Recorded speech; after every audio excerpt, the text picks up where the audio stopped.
अस्सलामुअलैकुम, it's me मुतहर।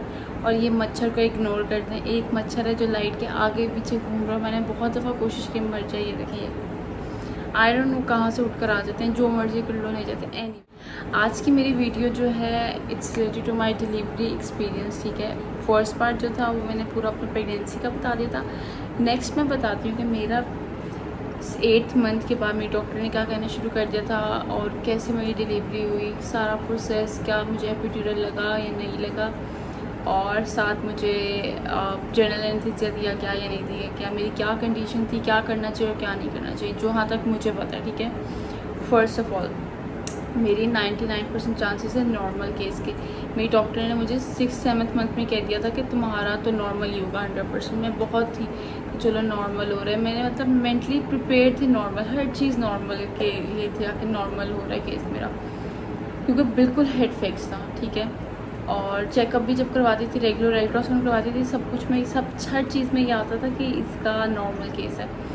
अच्छा जी, मैंने उसके बाद क्या, मेरी डिलीवरी जो थी वो फेब के 1st-2nd वीक के मिड में थी और 11th फेब तक मेरी डिलीवरी नहीं हो रही थी। मतलब कि सिमल का दिल ही नहीं कर रहा था मैं आऊँ वापस नहीं दुनिया में आऊँ। अच्छा, उसके साथ जी फिर मेरी जब 11th फेब को मेरी डॉक्टर ने कहा कि आप आ जाएं, आज फ्राइडे का डे था, कहा कि आप आएँ और अल्लाह का नाम लेके हम ना आपको इंड्यूस करते हैं। ठीक है, इंड्यूस करने की मेडिसिन की एक सबसे बड़ी मेरे से गलती होगी। एक मेडिसिन होती है, आप हमेशा पहले पढ़ के चीज़ इस्तेमाल किया करें। यार मैंने उस समय इतनी कंफ्यूज थी, बहुत घबराई हुई थी, और वो मेडिसिन मैंने गलती से खा ली। ठीक है, वो खाने वाली मेडिसिन नहीं थी। उसकी वजह से मेरी हार्ट बीट भी इतनी तेज़ रही, मुझे फ़ीवर भी स्टार्ट हो गया। अच्छा जी, लेकिन उसका ये था कि वो मुझे वॉमिटिंग आ गई थी, तो वॉमिटिंग से वो सारी मेडिसिन निकल गई थी, वो ठीक हो गया था सिस्टम। लेकिन मुझे ड्रिप्स के साथ इंड्यूस किया जा रहा था, मुझे डिफरेंट मेडिसिन के साथ इंड्यूस किया जा रहा था, लेकिन मुझे पेन्स ही नहीं आ रही थी। मतलब मुझे पेन्स आती थी, हल्की फुल्की पेन्स थी, सही पेन्स ही नहीं आ रही थी। उसके बाद 18 आवर्स की नॉर्मल पेन मैंने ली। 18 आवर्स मैं कह रही थी नहीं, नॉर्मल ही हो, होने दो, जितना टाइम गुजरे गुजरता जाए। मतलब कि वो क़यामत वाला टाइम होता आपके लिए, लेकिन अल्लाह ताला हिम्मत भी दे देता आपको। और मेरी 18 आवर्स गुजरने के बाद मैं लेबर रूम में स्क्वाट्स कर रही हूँ। लेबर रूम के अंदर मैं पता नहीं कोई डिफरेंट एक्सरसाइजेज कर रही, उठ रही हूँ, बैठ रही हूँ, बार बार डॉक्टर कह रही उठें चलें, उठें फिरें बैठें, ये करें वो करें। यार मैं सब कुछ करके देख लिया, लेकिन कुछ भी कोई असर ही ना। मैंने कहा एंड है मेरी बॉडी। उसके बाद क्या हुआ, रात को ना 11-12 बजे मेरी बॉडी शिवर करना शुरू हो गई। मुझे टेम्परेचर 102 तक मेरा टेम्परेचर चला गया।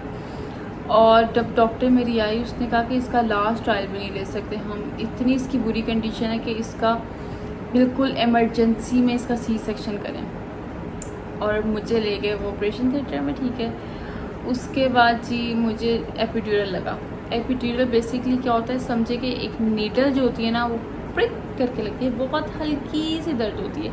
मेरी डॉक्टर जो थे उन्होंने मुझे बस एक दफ़ा मेरा नाम पूछा और मेरी कमर के अंदर टिक इंजेक्शन वो, और उसके बाद एक जनरल एनेस्थीसिया भी मुझे दिया गया था, क्योंकि यार मेरी कंडीशन में डॉक्टर के बकौल मेरी कंडीशन ही नहीं थी कि मैं कुछ बेयर कर सकूँ मज़ीद। उसके बाद जब मैं उठी तो जिमल मेरे हाथों में थी। ठीक है जी, ये मेरा हुआ सी सेक्शन।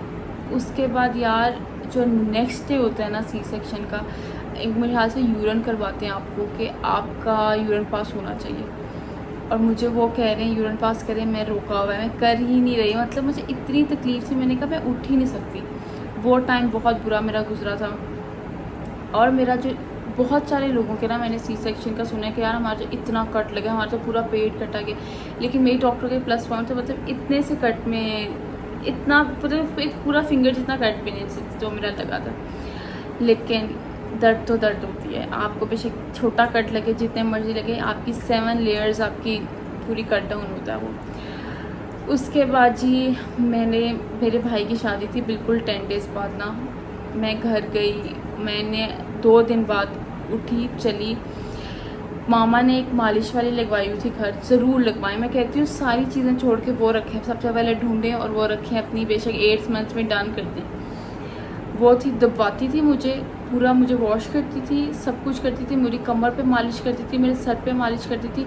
मैं कहती हूँ अल्लाह ताला मेरी मामा को अपने हिफ्ज़-ओ-मान में रखे, उनको अपनी हिफाजत में रखे। उनकी वजह से मैं ठीक हुई हूँ। उन्होंने इतनी मेरी केयर की, मतलब 10-15 मिनट में यखनी पिला रही हैं, कीमे खिला रही हैं, सब चीज़ें वो खाई। डाइट एक मैंने अपनी बहुत 40 दिन अच्छी रखी। फिर मैं कहूँगी फुल प्रोटीन डाइट पे आएँ, ताकत अपनी वापस लेके आनी है तो यार अच्छा हाली देसी चिकन खाएं, वो मुर्गी दूसरी नहीं खानी, ठीक है। देसी चिकन खाएं, कीमे खाएं, गोश्त खाएं, भर भर कर खाओ।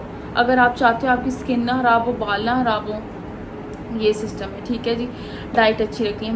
मैं दूसरे दिन हर उठी, मैं चली फिरी।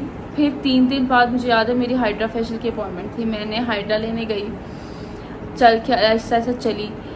उसके बाद मैं हाइड्रा तो लेने चली गई, लेकिन फिर मेरे स्टिचेस तब नहीं खुले हुए थे। फिर मेरे स्टिचेस थे, मेरे हाथ से वीक बाद था मेरा टाइम, हाँ स्टिचेस मेरे खुले। उसके बाद मैंने शावर लेना शुरू किया। गर्म पानी से मैं शावर लेती थी, गर्म पानी से ही शावर लिया। अपने पाँवों को भी आपने क्या करना है, एक टब लेके उसमें हल्का सा नमक डाल के अपने पाँव रखें, रात को सोने से पहले अपने पाँवों को रिलैक्स करें, अपनी बॉडी को रिलैक्स करें। और मालिश वाले से अपने हाथ पाँव दबाएँ, मालिश करवाएँ, सर की मालिश करवाएं, अपनी फुल केयर करो। मैंने उस टाइम पे बहुत केयर की थी, मतलब मुझे था कि ये 40 दिन मेरे लिए बहुत ज़रूरी है। अच्छा जी, फिर मेरा क्या था, फिर मैंने अपनी सारी केयर करना शुरू की। फिर मैं चलना फिरना शुरू की, हर हॉस्पिटल गई। उसके बाद मैं जब वापस आई मैं नॉर्मल हो गई। मैं कोशिश करती थी मैं चलूँ। पहले 3-4 दिन बहुत वैसे डिफ़िकल्ट होते हैं, आपसे चला ही नहीं जाता, मतलब बहुत मुश्किल होता है। अगर हिम्मत कर लो तो ठीक है, अगर बैठ गए तो फिर वही होता है, बेड पे सब कुछ खाओ। बेड पे मैं करती थी कि मेरा खाना भी तो मामा बाहर खाना टीवी लॉन्च पे लगाएं, मैं आके खाऊंगी, ठीक है। मैं आहिस्ता आहिस्ता स्टेप लेके चलती थी, खाना खाती थी। जिमल को भी पकड़ के मैं बाहर लेके जाती थी, मतलब इस तरह का मेरा सिस्टम था। बस फिर मेरे भाई की शादी भी गुजर गई। उस टाइम मेरी इतनी स्वेलिंग नहीं उतरी थी मेरी बॉडी से, क्योंकि वो 10-15 दिन में क्या ही फ़र्क आ जाता, आपकी बॉडी में कुछ भी नहीं था। उसके बाद मेरी सही स्वेलिंग उतरी, मेरी 40 डेज़ के बाद मेरी बॉडी से कोई स्वेलिंग उतरना शुरू होगी, टैन उतरता था। मैं हर रोज़ मसाज करती थी, अपनी नेक की मसाज करती थी, अपने फेस की मसाज। देसी चीज़ें किया करें अपनी स्किन पे, दही शही लगाया करें, मैं यही करती थी। मैं हल्की सी मलाई लेती थी, उसमें बेसन मिला के मैं अच्छे तरीके से मसाज करती रहती थी अपने नेक का। और जो मसाज वाली आंटी आती थी ना मेरी यार, जो बाने वाली आंटी, वो भी बहुत अच्छा दबाती थी मुझे, मतलब सुकून मिल जाता था। तो ज़रूर ऐसे करें। और मेरी प्लस एक ये भी था, मेरा फ़ायदा था कि जो मेरी मेड थी वो पार्लर में काम करती थी, तो मैं उसको डेली कहती थी कि आप मेरा करो, मतलब मेरे टैन बहुत टैन था। मैं तो कहती हूँ लोगों को रूप आता है प्रेगनेंसी में, मैं तो बेरूप होकर बैठ गई थी कि यार रूप सारा साइड पे रख दिया था। बस ये कहानी थी मेरी कुछ सी सेक्शन की। यार नॉर्मल केस का लोग कहते हैं अगले दिन चलना फिरना शुरू हो जाता है, बाकी जो अल्लाह ताला को मंजूर होता है ना, वो होना वही होता है, बेशक नॉर्मल हो सी सेक्शन हो। आजकल वैसे बहुत लोगों के सी सेक्शन भी होते हैं, कोई इतनी बड़ी वो नहीं होती कि उठा नहीं जाता, चला नहीं जाता, नीचे झुक नहीं सकते, कहीं मसला आ जाता है आपको। लेकिन मैं नीचे झुक के चीज़ें भी उठा लेती हूँ, नीचे झुक के काम भी कर लेती हूँ, जो चीज़ मुझे चाहिए होती मैं कर लेती हूँ। मैं कभी किसी को नहीं कहती कि मेरा इस साथ ये हेल्प कर दो, मेरी ये कर दो, मेरा ऑपरेशन हुआ हुआ है, ये वो कुछ ऐसा नहीं।